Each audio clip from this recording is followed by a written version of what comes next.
जगण्याचं भान आणि जगण्याची जाणही विसरून जात असलेली पिढी जिथं एकीकडे उभा राहते, तिकडे दुसऱ्या बाजूला चांगल्या विचारांची, चांगल्या आचारांची आणि चांगल्या संस्कारांची एक फळी आम्ही उभा करतो आहोत, ही निश्चितच आनंदाची गोष्ट आहे. खरं तर असंगाशी संग करून व्यासंग वाढवता येत नाही, अनेकदा व्यासंगाशी प्रसंग पडला की पुन्हा निसंग होता येत नाही, ही खरी वस्तुस्थिती आहे. या व्यासंगाच्या अध्यायामध्ये आम्ही गुरफटलो गेलो आहोत. जीवनाचा अर्थ काय, जीवनाचा समन्वय अर्थ काय, जीवनाचा भावार्थ काय आणि त्याच्या पलीकडं मानवी जीवनाच्या चिरंतन तत्वाच्या पलीकडचं अध्यात्म म्हणजे काय, याच्याही ऐहिक विचारांच्या पलीकडं परमार्थाच्या दृष्टीनं आम्ही थोडंसं फिरून येतो आहोत. खरं तर जन्माला येणं म्हणजे काय होणं आणि मरण पावणं म्हणजे काय होणं, याचाही विचार आम्ही साक्षेपानं कधीतरी केला पाहिजे. ईश्वरानं आम्हाला माणूस म्हणूनच का जन्माला घातलं, आम्ही एखाद्या गावातच का जन्माला आलो, आम्ही एखाद्या आई बापांच्याच पोटी का जन्माला आलो, आम्ही एखाद्या राष्ट्रातच का जन्म घेतला, हे का सहज घडलं का, हे योगायोगाने झालं का, काहीतरी नियतीचा संकेत त्याच्या पाठीमागं असू शकेल का. कारण महापुरुष आकाशात विचमकावी तसं येतात आणि निमिषार्धात ते अंतर्दान पावावे असं निघून जातात, असं कधी घडत नाही. त्यांच्या कार्याला, पराक्रमाला, कर्तृत्वाला काहीतरी कारण परंपरा असावी लागते. इथं प्रत्येकाच्या येण्याला, प्रत्येकाच्या जाण्याला काहीतरी कारण परंपरा आहे. आमच्या जीवनाची ती परंपरा आम्ही शोधली आहे का, आमच्या जन्माचं कारण आम्ही कधी शोधलं आहे का, आमच्या आईबापाला आनंद मिळावा म्हणून आमचा जन्म झाला नाही हे तर कधी आमच्या लक्षात आलं आहे का. या सगळ्या बाबींचा ज्यावेळी विचार करतो त्यावेळी लक्षात येतं मग आमचा जन्म कशासाठी आहे, आम्ही जगतो कुणासाठी आहोत आणि जगून काय करणार आहोत, या सगळ्या प्रश्नांच्या भोवताली आम्ही एकदा गुरफटत गेलो की मग नवा अर्थ गवसू लागतो आणि मग एकदा वेगळ्या क्षितिजांना धाव घ्यायची, क्षितिजापर्यंत पोहोचायचे कुर्मी काळजामध्ये आमच्या निर्माण होऊन लागते. आज सगळं वातावरण दूषित झालंय, प्रवास सगळा वेगळ्या वळणावर जाऊ लागला आहे, संस्कृती बदलली, प्रवाह बदलले, समाज जीवन वेगळ्या वाटेवर गेलं. एक काळ होता आमच्या घरावर पाटी असायची जिच्यावर लिहिलेलं असायचं अतिथी देवो भव, पण काळ बदलला, अतिथीला देव मानण्याची आमची परंपरा लोप पावली आणि घरावरची अतिथी देवो भव नावाची पाटी गळून पडली. त्याच पाटीवर नवी पाटी लागली जिच्यावर लिहिलं होतं शुभ लाभ, म्हणजे शुभ माझंच व्हावं, लाभही माझाच व्हावा आणि माझ्या घराण्यात येणारा जाणाऱ्यानं तो करावा. साधी सरळ अपेक्षा राहिली. घरावरची शुभलाभची पाटी येणाऱ्या जाणाऱ्यांचं स्वागत करत राहिली. तोही काळ गेला, शुभलाभची पाटी गळून पडली आणि त्या शुभलाभच्या पाटीच्या जागी नवी इंग्रजाळलेली पाटी लागली, तिच्यावर लिहिलं होतं वेलकम. ही वेलकमची पाटी मग आमच्या घराण्यात येणाऱ्या जाणाऱ्यांचं स्वागत करत राहिली. काळ बदलत राहिला, ही वेलकम नावाची पाटी हळूहळू गळून पडली आणि त्याच पाटीच्या जागी आता आमच्या घरावर नवी पाटी लागली आहे जिच्यावर लिहिलं आहे कुत्र्यापासून सावध राहा.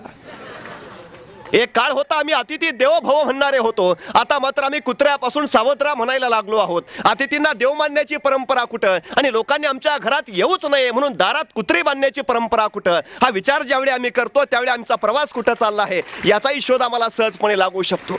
मग आम्ही माणसांच्या जगण्यामध्ये सामील होतो का, माणसांच्या सुखामध्ये सामील होतो का, माणसांच्या दुःखामध्ये सामील होतो का, एखाद्याचे अश्रू पुसायला कधी जातो का, एखाद्याचं दैन्य दुःख दूर करायला कधी धावतो का, कधीतरी दुसऱ्याची कणव आम्हाला येते का, कधीतरी दुसऱ्याबद्दल आम्हाला दया वाटते का. परवा हायवेनी चाललो होतो, एक आंधळा होता, दिसत नव्हतं, गाड्यांची ये जा सुरू होती, पाऊल उचललं तर धोका होता, जीवावर वेतनाचा प्रसंग होता, त्या आंधळ्याला कळत नव्हतं काय करावं. तिथंच रस्त्याच्या कडेला उभा राहिला एक चांगला असा सुशिक्षित दिसणारा माणूस त्याच्या जवळ आला आणि मी पाहतोय या आंधळ्याला जाणवलं की कुणीतरी आपल्या जवळ आहे. त्याने हलकेच अंदाज घेत त्या माणसाला सांगितलं, मला पलीकडच्या बाजूला जायचंय, रस्ता क्रॉस करून द्याल का. हा सुशिक्षित दिसणारा माणूस त्या आंधळ्याला म्हणाला, 2 रुपये देत असला तर पलीकडे सोडतो.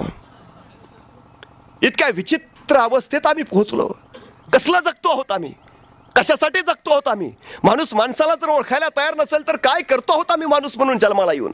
एकीकडे आम्ही चंद्रावर गेलो, एकीकडे आम्ही अमेरिका रशियाला एका तासामध्ये पोहोचू लागलो, पण माणसापासून मात्र दूर गेलो. नात्यांची कदर राहिली नाही, स्नेहाचा पदर आमच्यापाशी उरला नाही. मग अशा वेळी आमचं जगणं नेमकं कशासाठी आम्ही खर्ची घालतो आहोत. आपलीच गाडी, आपलीच माडीन, आपल्याच बायकोची गोलगोल साडी, याच्या पलीकडे आम्हाला काही जीवन आहे का याचाही आम्ही कधीतरी विचार करावा. आणि मग लक्षात येतं आम्हाला जन्माला का घातलं गेलं. मग कधीतरी आम्हाला आठवतात हे विश्वाची माझे खरं म्हणणारे ज्ञानेश्वराच्या काळात आम्हाला कुठं दिसत नाहीत.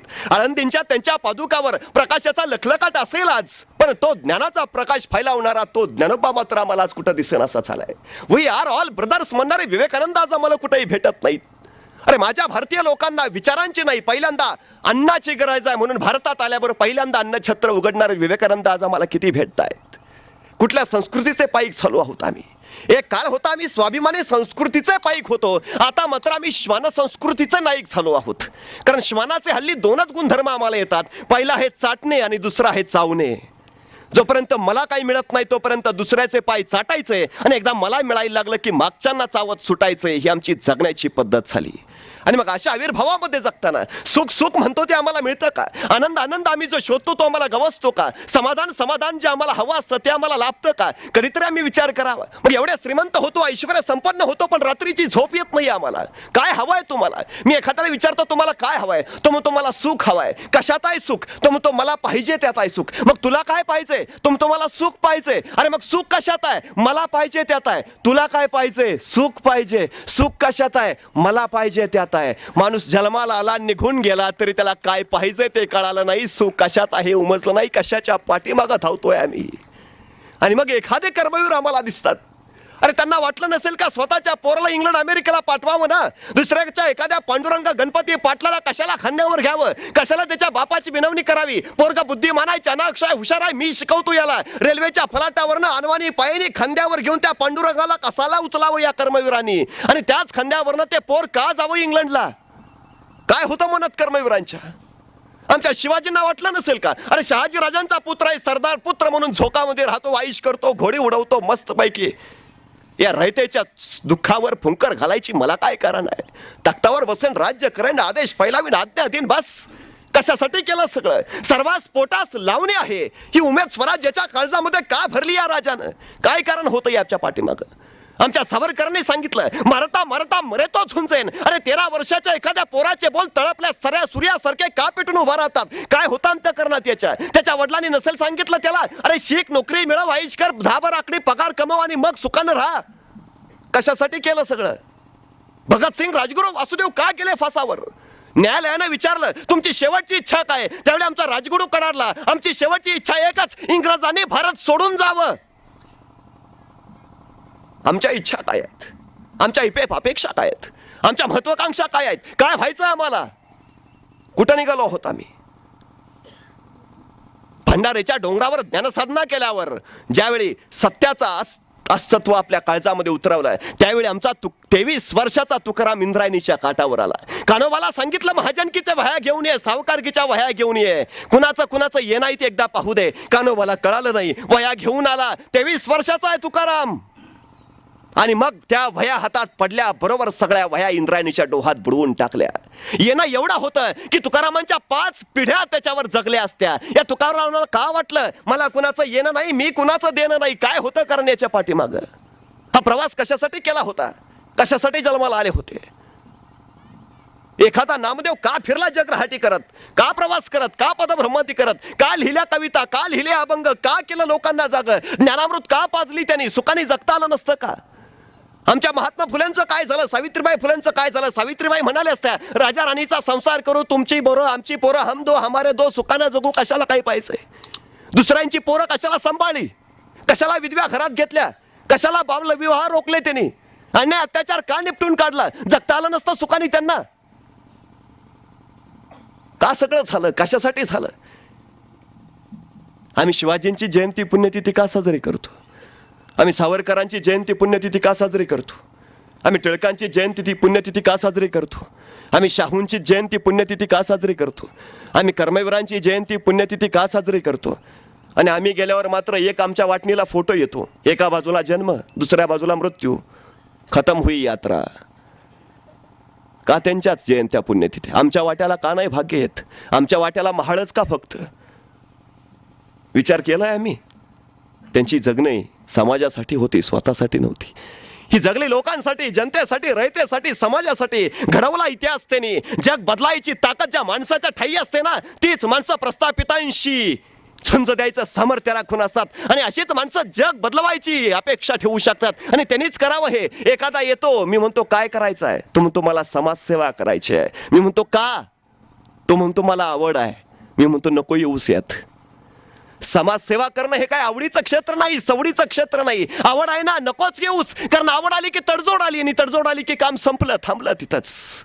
खरंच काहीतरी करायचं असेल, खरंच काहीतरी निर्माण करून दाखवायचं असेल, नव्या विश्वाची किलकारी फुंकायची असेल आणि नवी शमशीर हातामध्ये घ्यायची असेल, विचारांच्या धारा प्रसवायच्या असतील, तर यात मार खावा लागेल, प्रहार सोसावा लागेल, शिव्याशाप झेलावे लागतील, आयुष्याचं नकंदन करून घ्यावं लागेल, अग्निकुंडात आहुती द्यावी लागेल स्वतःच्या. तसं मनात असलं, सोसायची तयारी असली तर ये, तर सुधार समाज, तर कर समाजसेवा.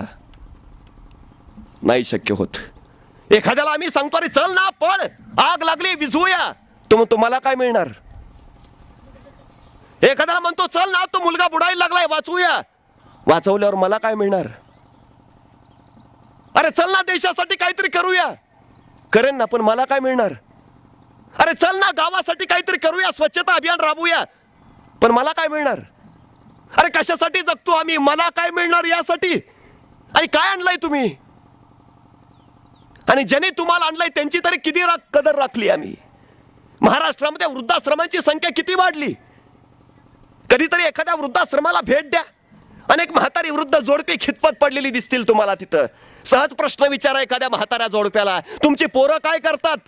ते म्हातारा जोडपं उत्तर देईल, माझा पोरगा डॉक्टर आहे, माझा पोरगा इंजिनियर आहे, माझा पोरगा वकील आहे, माझा पोरगा प्राध्यापक आहे. पण त्या वृद्धाश्रमात खितपत पडलेलं एकही वृद्ध जोडपं तुम्हाला असं नाही म्हणणार माझा पोरगा अडाणी शेतकरी आहे. कारण अडाण्या शेतकऱ्याचे आईबाप कधीच वृद्धाश्रमात पोहोचत नाहीत, ही वस्तुस्थिती आहे.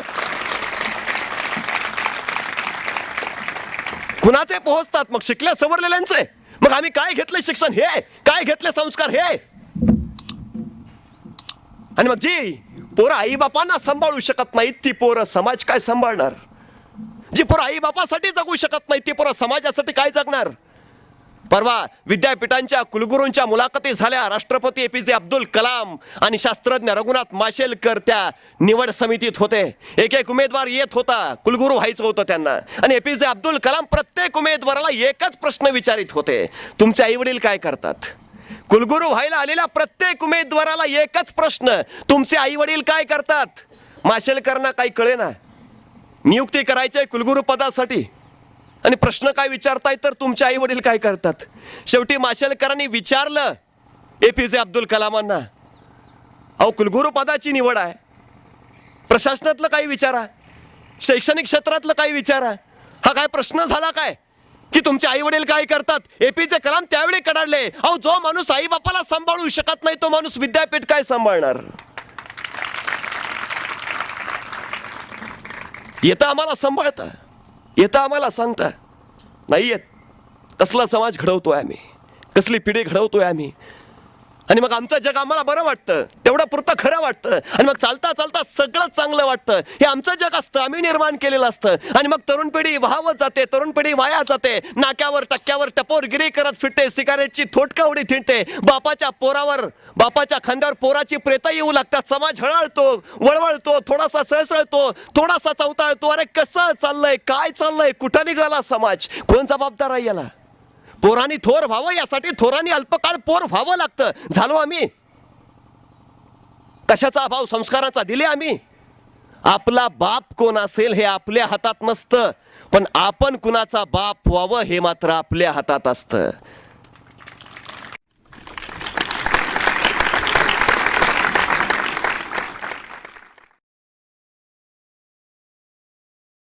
कामापुरती वेळेपुरती नको, हा जगण्याचा अंश आमच्या मध्ये अवतरला पाहिजे तर ते आमचं जगणं. एवढं सगळं या महामानवीने केलं, आम्ही काय करतो? आमच्या जगण्याचा आकार आम्हाला साकार करता आला तर आमचं जगणं. नव्या पिढीला हे शिकवा, नव्या पिढीच्या अंतःकरणात हे संस्कार बीज पेरा. जनातल्या संस्काराच्या मागं जाऊ नकोस, पैशाच्या मागं धावू नकोस. पैशानं गरीब असलास तरी चालेल, मनानं श्रीमंत हो. पोरला या श्रीमंतींचे संस्कार द्या, नव्या पिढीला हे द्या. आमच्या जगण्या वागण्याचं नवं दालन त्याच्यासाठी खुलं करून द्या. त्याला शिवाजी सांगा, त्याला रामकृष्ण सांगा, त्याला गौतम सांगा, त्याला शाहू आंबेडकर, त्याला सावरकर, टिळक सांगा. या सगळ्यातनं स्वतःच्या आयुष्याची ज्योत पेटवता येते आणि मग त्यातनं स्वतः जळून इतरांना उजळून काढण्याची प्रेरणा निर्माण होते. पण साऱ्या वेळेत मी बघितला, एक पालक, एक बाप, एक आई, एकुलता एक पोर, एकुलता एक म्हणून लाडाकोडात वाढलेलं, खूप जाणीवेनं, खूप संवेदनेनं त्याला उभा केलेलं. मुलगा लहान होता, रांगत होता, अंगणात खेळत होता, आई बापाला भारी कौतुक होतं. आणि मग बघता बघता पोरगं माती खायला लागलं, आई चिडायला लागली, बापाला सांगायला लागले, अहो पोर माती खातो. वडील म्हटले, असू दे, लहान आहे तो, अजून कळत नाही त्याला.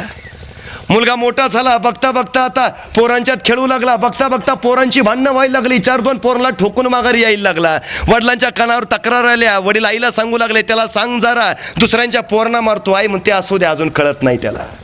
पोरगा मोठा झाला, शाळेत जायला लागला. शाळेत गेल्या गेल्या दप्तरातल्या इतरांच्या पेन्सिली पेन चोरून आणायला लागला. घरामध्ये पेन्सिलींचा खच झाला. आई वडिलांना म्हणाले आपला पोरगा काहीतरी पेन्सिली पेन घेऊन येतोय. वडील म्हटले अजून कळत नाही त्याला, आपलं काय दुसरं काय, मोठा झाल्यावर कळेल आपोआप. मुलगा आणखी मोठा झाला, शाळेतल्या पोरांच्या वर इकडं तिकडे फिरायला लागला. बघता बघता गुटखा ही खायला लागला. आता नवी सवय झाली, दारात पिंका मारायला लागल्या. आईनं बघितलं पोरगा लाल भडक काहीतरी बाहेर टाकताय, बापाला काळजी न केली. सांगायला लागल्या पोरांना सांगा काय करताय पोर. वडील म्हटले राहू दे, कळत नाही अजून त्याला, मोठा झाल्यावर कळेल. पोरगा आणखी मोठं झालं, पोरांमध्ये हिंडायला लागलं. बघता बघता कुठंतरी एखाद्या कडेला पत्र्याच्या शेडमध्ये घुसायला लागलं. नको नको त्या प्यायला लागलं, दर्प यायला लागलं. आईला काळजी वाटायला लागली. आईने पुन्हा बापाला सांगितलं पोरगा काहीतरी वेगळ्या मार्गाला गेलाय. वडील म्हटले असू दे, पोरांच्या नादाने गेला असेल, अजून कळत नाही त्याला. दुर्लक्ष होत राहिलं. बघता बघता पोरांच्या शिव्या शिकायला लागलं. घरात आल्यावर आई बापाची किंमत सरली. आईला शिवे द्यायला लागलं. आई डोळे अस्व ढाळायला लागले, बापाला तक्रार करायला लागली. वडील म्हटले असू दे, अजून कळत नाही त्याला. बघता बघता पोरगा गुरकायला लागलं, बापाच्या अंगावर धावायला लागलं. बापालाही कळेना, आईला सांगायला गेलं. आई म्हटले असू दे, अजून समजत नाही त्याला. पोरगा आणखी मोठं झालं, चोऱ्या दोरड्या घालायला लागलं. तक्रारी कानावरला, बापाला ओढून मारायच्या धमक्या मिळाल्या. असले पैदाच कशाला केली अशी माणसं सवाल फेकायला लागल्या. आई बापांना काही कळेना. पोरला सांगून बघितलं, समजावून बघितलं, उपाशी ठेवून बघितलं, मारून बघितलं, घराबाहेर हकलून बघितलं, परिणाम नाही. बापाला हकलण्याची पोर भाषा करायला लागला. आई बाप विवश झाले, निराश झाले, उद्विग्न झाले. काय करावं समजेना. आई देवघरात बसायचे, डोळा पुढं अस्व फक्त ढाळायची आणि त्या ईश्वरला विचारायची असलं कशाला पोर माझ्या पत्रात घातलंस. अरे याच्यापेक्षा निपुत्रिक असते तर खूप बरं झालं असतं रे. बापानं बाहेर पडणं सोडून दिलेलं, आता घरात कोंडल्यासारखं असायचा. बाहेर गेलं की माणसं फक्त तक्रारी सांगायची. असली पैदास कशाला जन्माला घातली. अरे जलमल्या गळ्यावर पाय का नाही दिला याच्या. बापाला सुचत नव्हतं काय करावं. आतल्या आत जळत राहायचा, काय करावं समजत नव्हतं. हाताबाहेर पोर गेलेलं, आता कसं काय सरत राहिला. कोणी सांगून समजावून काही उपयोग नाही. डोकं आपटून घेण्याशिवाय काही पर्याय नाही. एवढंच फक्त हातात. दिवस चालतंय. एके दिवशी त्या बापाला काहीतरी वाटलं. पोराची तक्रार कानावर आली तसा बाप तिरमिरी तुटला. हातात एक खिळा घेतला, घराच्या भिंतीजवळ गेला आणि त्या भिंतीवर तो खिळा ठोकला. हातोडे मारत राहिला, ठोकत राहिला. जेवढा पोराबद्दल राग होता, द्वेष होता, तो सगळा खिळावर काढला. क्षणभर शांत झाला. तोपर्यंत दुसरी तक्रार कानावर आली. बापानं दुसरा खिळा घेतला, भिंतीवर ठोकला. ठोकत राहिला, राग सगळा काढत राहिला. तिसरी तक्रार, तिसरा खिळा. चौथी तक्रार, चौथा खिळा. पाचवी तक्रार, पाचवा खिळा. बापाला एक नवीनच उद्योग लागला. पोराची तक्रार कानावर आली की एक खिळा घ्यायचा आणि भिंतीवर ठोकायचा, बस. एक दिवस पोरगा दुपारचा घरात आला. आई पुढे उभा राहिला. आईवर गुरकावला, जेवायला वाढा दे. आई निमुटपणे गरीब गाईसारखी आत गेली, ताट करून बाहेर आली.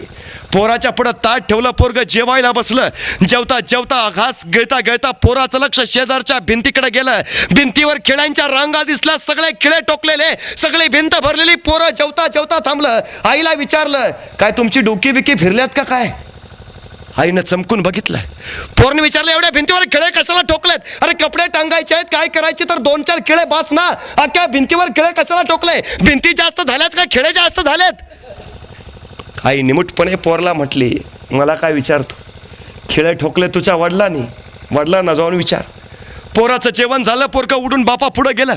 बापाला बोलायला लागलं, काय म्हातार चढ लागला काय, का मस्तक फिरलं पार. कुणा पुढं बोलतोय भान नाही, काय बोलतोय जाण नाही. बापाला गुरकवायला लागला. अहो कशाला ठोकले खिळे एवढे. काय अक्कल बिक्कल घाण टाकली कुठं, का मेंदू ठोकलाय त्यात. बाप विवशपणे अस्व ढाळत भिंतीला टेकून डोकं आपटत राहिला.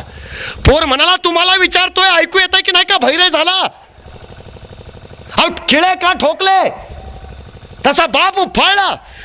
अरे तुझी पाप आहे, तुझी पाप. तुझी एक तक्रार कानावर आली की एक खिळा टोकलाय. तुझी दुसरी तक्रार कानावर आली की दुसरा खिळा टोकलाय. ही सारी पाप आहेत तुझी. मला काय विचारतो. सांगतो ना, पाप आहेत. बापांच्या अस्वाला थर लागेल.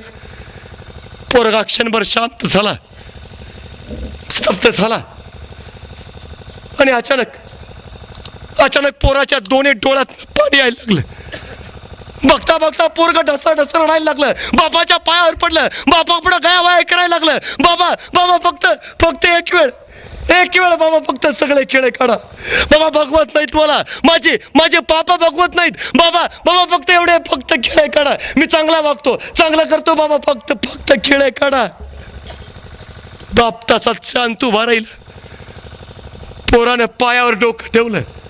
बाबा फक्त एवढी वेळ फक्त खेळ काढा, खरंच चांगला वागेन. बाप म्हणाला, रे पोर आमच्या कुशीत जन्माला आला, हे आमचं सगळ्यात मोठं पातक. अरे खेळ ठोकताना मी तुला विचारलं नव्हतं, पाप करताना तू मला विचारलं नाही, आता काय सांगतोस? पोरा मात्र रडत राहिला. बाबा फक्त एक वेळ नाहीत भगवत, पाप काढा खेळे. त्या सरशी बाप म्हणाला, काढेन, फक्त एक करता येईल. तुझी एक तक्रार कानावर आली की मी एक खेळा ठोकलाय. आता तुझी एक चांगली गोष्ट माझ्या कानावर आली की मी एक खेळा काढेन. खेळे ठेवायचे का खेळे काढायचे तुझे तू ठरव. तुझी एक तक्रार कानावर आली, मी खेळा ठोकला. आता तुझं एक चांगलं काम कानावर आलं की मी एक खेळा काढणार. त्या दिवसापासून पोरगा बदललं, अंतर्बाह्य बदललं. बघता चांगलं करायला लागलं, चांगलं वागायला लागलं, चांगलं बोलायला लागलं, चांगल्या गोष्टी करायला लागलं आणि सगळं एकरूप झालं. बघता आता चांगल्या गोष्टी कानावर यायला लागल्या. बाप घराबाहेर पडला, माणसं आदरानं सांगायला लागली, तुमचा पोर होता म्हणून म्हातारी वाचली आमची, तुमचा पोर होता म्हणून मंदिराचं काम झालं, तुमचा पोर होता म्हणून कार्यक्रम चांगला झाला, तुमचा पोर होता म्हणून गाव सुधारलं, तुमचा पोर होता म्हणून एवढा कष्ट करताय. बापाला कानावर पडलं. एक खेळा निघत राहिला. एक दिवस उजाडला, भिंतीवर एकही खेळा शिल्लक नव्हता. त्या दिवशी पोर बापाच्या पुढं गेलं, हात जोडून बापा पुढं उभा राहिलं, डोळ्यात पाणी आणून बापाला सांगायला लागलं, बाबा बघा भिंतीकडं, एकही खेळा नाही बाबा, एकही खेळा नाही. सगळे चांगली कामं केली मी, सगळे खेळ निघाले बाबा. आता माझ्याबद्दल क्लिमिश नाही ना मनात तुमच्या? आता वाटतं ना तुम्हाला मी तुमचा चांगला मुलगा आहे? आता वाटतं ना तुम्ही ईश्वरला असं नाही ना सांगत, माझ्यासारखा पोर कशाला तुमच्या कुशीत घातला? बाबा अभिमान वाटतो ना माझा तुम्हाला? आता बघा ना बाबा, एकही वाईट काम नाही केलं मी, सगळी चांगलं केलीत. बाप तसाच स्तब्ध राहिला. पोरग आईकडं गेलं, आईच्या पायावर पडलं, डोकं आपटीत आईला म्हणायला लागलं, आई आता तू नाही ना म्हणत, निपुत्रिक असतीस तर बरं झालं असतं. आता तुला असं नाही ना वाटत मी तुझ्या पोटी का जन्माला आलो? सांग ना, आता मी चांगला वागतो ना? बघ ना, भिंतीवर एकही खेळा शिल्लक नाही आई, सगळे खेळ निघाले, सगळी चांगली काम केली मी. आता मी तुझा चांगला मुलगा वाटतो ना? आई फक्त एकदा डोक्यावर हात ठेव ग, एकदा डोक्यावर हात ठेवून फक्त एकदाच म्हण, मी तुझा मुलगा आहे. आई फक्त एकदाच म्हण, सगळे पाप धुतली जातील माझी. आई फक्त एकदा मस्तकावर हात ठेव ग. आई विवश तशीच राहिली. पोरग रडत राहिलं, गयावया करत राहिलं. आई फक्त एकदा माफ कर ग. त्या सरशी आई म्हणाली, अरे खेळे ठोकले तुझ्या वडिलांनी, खेळे काढले तुझ्या वडिलांनी, मग मला काय विचारतो? त्यांना जाऊन विचार ना. पोरग पुन्हा वडिलांकडे गेलं. वडिलांना सांगायला लागलं, बाबा सांगा, आता मी तुमचा चांगला मुलगा आहे ना, आता मी तुमच्या पोटाला आलो याचा अभिमान तुम्हाला वाटतो ना? बघा ना बाबा, मी सगळी चांगली कामं केली. आता पश्चाताप नाही ना होत मला जन्माला घातल्याचा? बाबा फक्त एकदा डोक्यावर हात ठेवा, फक्त एकदा म्हणा ना बाबा, फक्त एकदा म्हणा, मी तुमचा मुलगा आहे, चांगला मुलगा. पायच्या कुशीत शिरला, ढसा रडला. आई सांग ना ग मन की. वडिलांच्या पायावर ढसळला. बाबा फक्त एकदा म्हणावं मी चांगला आहे. आणि त्या सरचे बाप उफाळला पेटला आणि पोरला म्हणाला, अरे कसं म्हणू? अरे पाप केलीस म्हणून खेळे ठोकले आणि चांगलं काम केलीस म्हणून खेळे काढले. अरे खेळे ठोकले सुद्धा आणि खेळे काढले सुद्धा, पण भिंतीवरची भोक तशीच राहिली ना, त्याचं काय करू?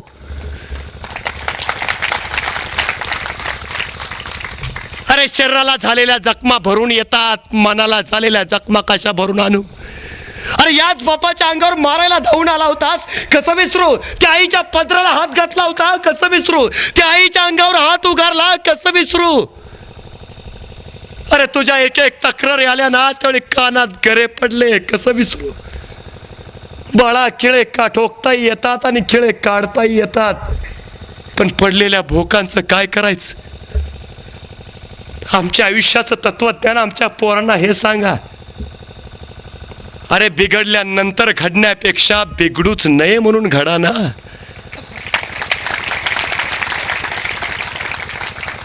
पाप करून पुन्हा पुण्य करण्यासाठी मंदिराच्या दारात जाण्यापेक्षा पाप करूच नका ना. खिळे ठोकून काढण्यापेक्षा खिळे ठोकलेच जाऊ नाहीत यासाठी काहीतरी जगा ना. कारण ज्याच्या आयुष्याची भिंत अशा बिना डागाची असते ना, त्या भिंतीवर ज्ञानाचा ईश्वर बसतो आणि कर्तृत्वाच्या अहंकाराचं हरण करायला चांगदेवाकडे जातो. आमच्या आयुष्याची तशी भिंत आम्हाला का उभारता येऊ नये? का त्याच्यावर ज्ञानोबा निवृत्ती सोपाना मुक्ताई बसू नये? अरे आयुष्याचं तत्वज्ञान ना, होऊ द्या ना आयुष्याची भिंत अशी. हे जगणं आहे, तिथं बिघडणं नाही, तिथं घडणं कुठलं? मग हे आयुष्याचं तत्वज्ञान आहे. हे आयुष्याचं तत्वज्ञान आम्हाला निर्माण करता आलं. आमच्या आयुष्याची भिंत अशी चरित्र आणि चारित्र्य संपन्न जर बनवता आली तर ते आमचं जगणं. हे जगणं फक्त सुधारण्याच्या वेगापेक्षा संस्कृतीच्या जतनाकडंही अधिक वळावं. प्रगतीच्या वेगाबरोबर आंतरिक आणि आध्यात्मिक उन्नतीकडं सुद्धा तसंच राहावं. तर त्या जगण्याला कुठंतरी अर्थ येईल, तर त्या जगण्याला कुठंतरी समन्वयार्थ लाभेल. एवढं जगणं आपल्या हातून घडावं एवढी अपेक्षा व्यक्त करतो आणि थांबतो. रामकृष्ण.